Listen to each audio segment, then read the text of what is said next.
Ba être ya moto. Ba ange ya moto. Alléluia. Amen. Vous savez à peu près image oyo. Voilà, ils allaient à peu près image à un séraphin. Un séraphin, azalaka na papu 6, akufraka makolo na ye, na mapapu moko, mapapu mususu, azo couvrir longi na ye. Et mususu doit permettre de pas voler. Alléluia. Amen. Bien aimé, ceux qui ont moni être oyo, au vivre de. Et puis, bah, être oyo, bah, visiter la planète Terre de. Bah, ça va être moko, oh, bah, ça tellement violent. Bah, comme ça, on l'a pas. Bango, bah, ça lit la première degré à trône en Zambie.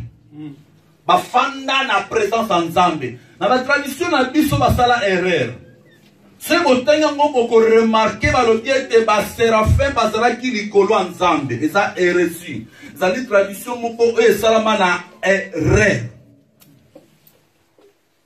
Traduction moi ça vraiment na erreur. Mais ngana ça na traduction moko ça original.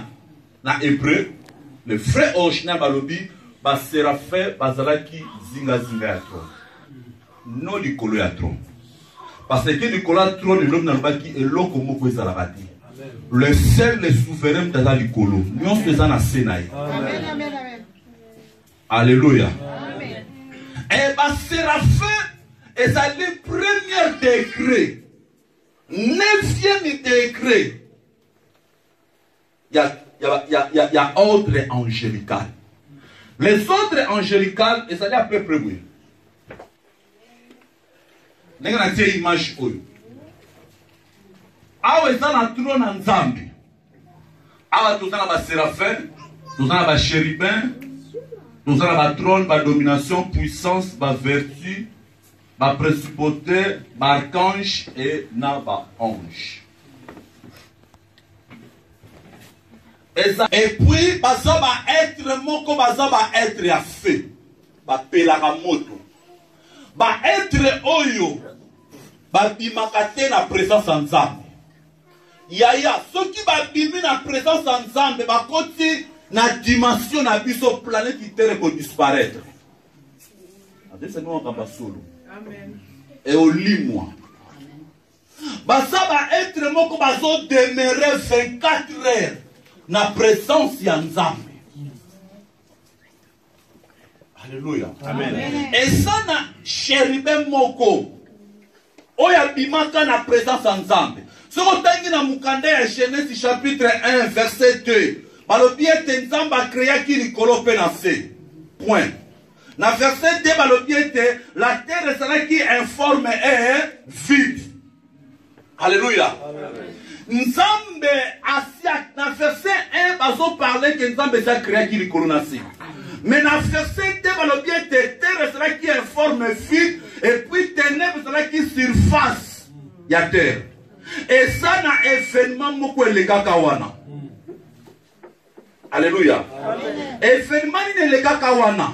Nzamba sera qui déjà li colonase. Atika planète terre bongo. Mutua sera qui te. Yoka.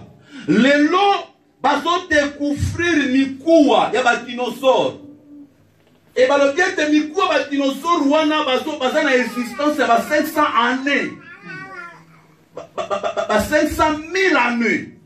Mikou bah dinosaure wana. Mais entre temps histoire à plate, histoire y a l'homme ça na 6 000 ans. Nous expliquons comment.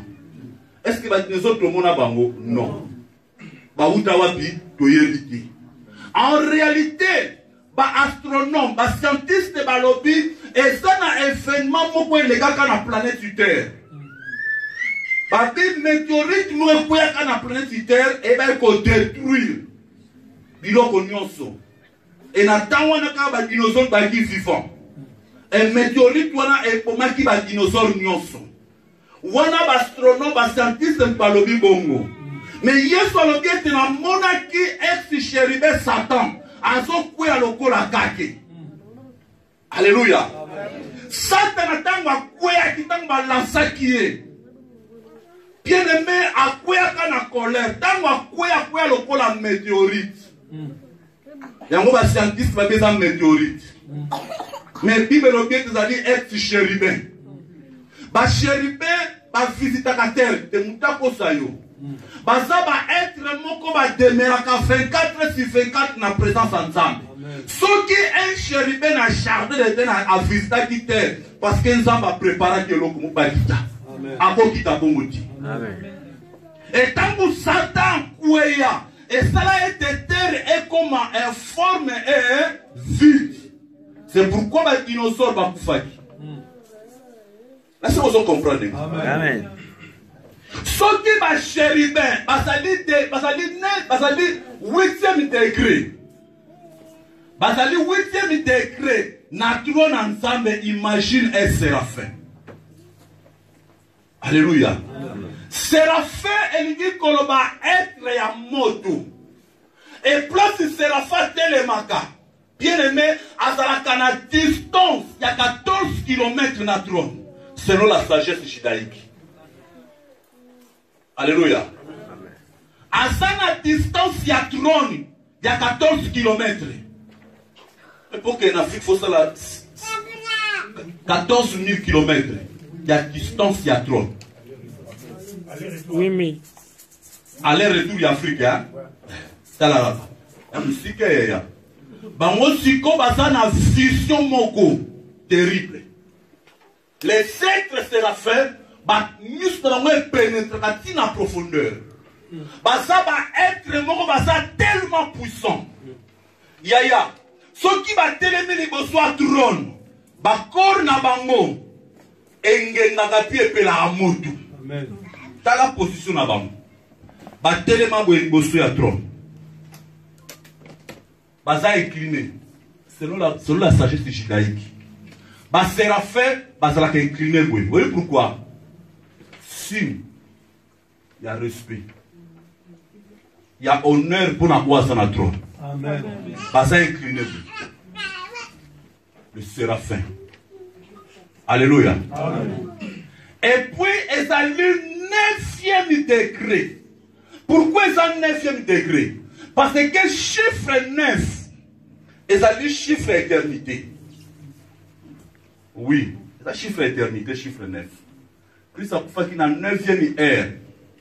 Dans la couffine à 9e ère, il doit être temple fumama, l'homme a son éternité. Amen. Alléluia. Amen. Yoka. Awa tout ça na planète Terre. Ils sont tous là. Là, on a bien après comprendre nga. Pour nous avoir professeur nga. Awa tout ça na planète Terre. Et ça dit dimension inférieure. Et place mon lignée Zamakas. Terre ezali awa tout zali na monde à ténèbres. Awa. Et les colons tozali na 3e ciel. Et na kati ya 3e ciel tozali na ba monde. Tokozala à peu près na 9 mondes. Les colons à 3e ciel. Yoka. Un ange azali 7 fois. Ce que nous avons comparé un archange, na ange, azali 14 fois supérieur à ange. Bazara toujours 7 fois, 7 fois, 7 fois, 7 fois, 7 fois supérieur à ordre moussous. Alléluia. Si un ange, ce que je un ange pour comparer à un homme. On a comparé ange, mon amour, il faut voir 185 000 hommes. C'est dans la Bible. 185 000 hommes pour comparer ange. On a toutes nos questions. Il veut dire que les anges sont campés, singa na ba obosa nini, ba banga nzambe. Si qu'on a famille na bino boza combien, kota papa na bino, na maman na bino boza combien. Donc à peu près 50 personnes. Hein? Si qu'on ange mon boza équivalence à combien?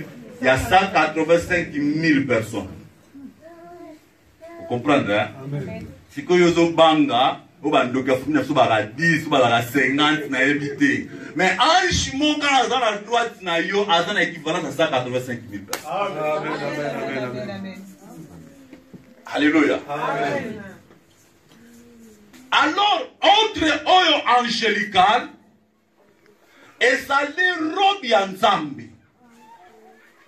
Nzambe moya kita na dimension oyo esate. Imagine soki un séraphin qui dit awa planète terre pour disparaître. Mbala liboso un chérubin le Satan akitaka na dimension oyo terre comme qui informe et vide. Si ko nzambe po longwa awa yaya akitati awa to ko évaporer. Alléluia. C'est ça le kola aussi ma yote na nzungu moto eleki makasi ma esali esi la yokauka. Nzambe moyen akita na dimension oyo ezate. Alors pour quitter la dimension oyo bien aimé alata ke lamba. Vous comprenez? Et moi vous remarquez Esaïe a monié lambé qui était dans le temple. Nzamba alata ke lamba parce que ceux qui nzamba alata lamba ta qui était awa to disparaître bien aimé. Et lamba ya nzambe ça le kola filtre. Et ça le kola transformateur. Soit téléphone en tombe à mon appareil transformateur et salani et zika. Télévision et salani et zika. Il faut que tu aies transformateur ni koloba pour la disiangwe na pour diminuer ni force nango. Alors nzambe pas quitter la dimension oyo, il faut s'y revêtir. Vous comprenez? Nzamba lataka elamba. On a par exemple l'image. Mon image. Et ça le coup là cercle. Et ça le cercle d'ange. Alléluia. Nzamba za revêti. Alata elamba. Et pour quitter la dimension inférieure, il faut alata elamba. Nangwa c'est Moïse, ceux qui ont moninga au fifreté. Et non seulement que Moïse a au fifreté, Moutoumoro a au fifre. Parce que à ça le fait dévorant. Alléluia. Bien aimé. Nous sommes pas contre la dimension inférieure, il faut alata lamba. C'est la même chose à Adana Ève. Tant Adana Ève a l'ongoué na présence en Zambé. Tant bazo kota na exil. Parce que l'homme a fait un exil. Vous voyez bien. Amen. Nous faisons un exil. Tant Adana Ève bazo kota na exil. Avant ba kota na exil na kati ya jardin. Avant ba bima. Nzamba la isa bangwe lamba. Afin que ba kota bo lumbute na exil. Sans il lamba. Nous allons la dégâts. L'homme la bima biso soki ma a. Nous avons résisté à au saladi. Il y a moi là qui bangole parce qu'il va pas tabi na exil. Si ko yoka, nzambe peut pas kota na dimension oyo. Na exil place l'homme à ça. Il faut là il faut se revêtir. Alléluia. Amen. Et robe nzambe et saba séraphin. Yaya. Décret à ange oyo et ça décret à ange oyo. Décret à Oesa heurté. Bah ange, parce que la dernière dimension. Dans la troisième dimension, à 1, 2, 3. Et ça dit dimension oyo et vivakana l'homme. Alléluia. Si comme un décret Oesa n'est pas décret likolo. Et ensemble, ce que l'on appelle sa passage à message et qu'on va quitter comme pas ange oyo. Le message est l'équipe. Alléluia. Amen. Parce que Esa robe. N'a pas remarqué Paul a solo va être Jésus-Christ a si dépouillaki. Donc il a longola qui kasaka na ye. Alléluia. Pour akita na monde inférieur. Pour ceux qui a longola qui kasaka te il n'y a que simbate. Nzamba meka ngona montagne. Tangu bana Israël basenga ke ba mona nzambe. Nzamba bandako kita. Bien bien-aimé, Bible l'objet ba montagne ba dit ko longwa na présence na ye. Amen, amen, amen, amen. Bana Israël ba dit ba Moïse tikala na makambu na yo. Yaya, même Moïse atala sola na Nzambe, atikala komona Nzambe te. Bobi pourquoi? Tant Nzambe okita na montagne, azo kita na mapata ya noir. Mapata ya noir eza nini? Eza ba robe peut permettre Moïse à mona ete. Parce que Moïse a moni et présence na ye et qu'on détruit Moïse. Na ngon Nzamba sala ko si caché na kata molili. Tanga ngona exode. Ba die te Nzamba bata makina molili. Bien-aimé, to ça na ténèbres intérieures, to ça na na ténèbres extérieures. Nzamba Israël a bata na ténèbres intérieures. To ça na ténèbres extérieures. Alléluia. Yesu azoloba. Yesu azoloba après sa parabole. Eza na mutu mo akote na kati ya fete za kina elambate. Yesu alobi mutu akoti andenge nini. Boswa eboku ake na ténèbres nini? Ténèbres extérieures. Ténèbres intérieures pesa la place Nzamba zala ko batama. Po mwesa nini? Amona ete. Dis ça bien, ya sozo comprendre. Alléluia. Amen. Alors, Esaïe, tango à côté na temple, Esaïe a mona séraphin.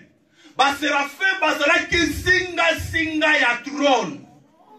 Bien aimé, Bible bien te, ba soa ki ma papu na bango, ba couvrir ma colonne na bango. Ba pourquoi ba couvrir ki ma colonne na bango? Parce que va remarquer que parmi biso, et ça na être humain moko azota la biso, elle va couvrir ma colonne.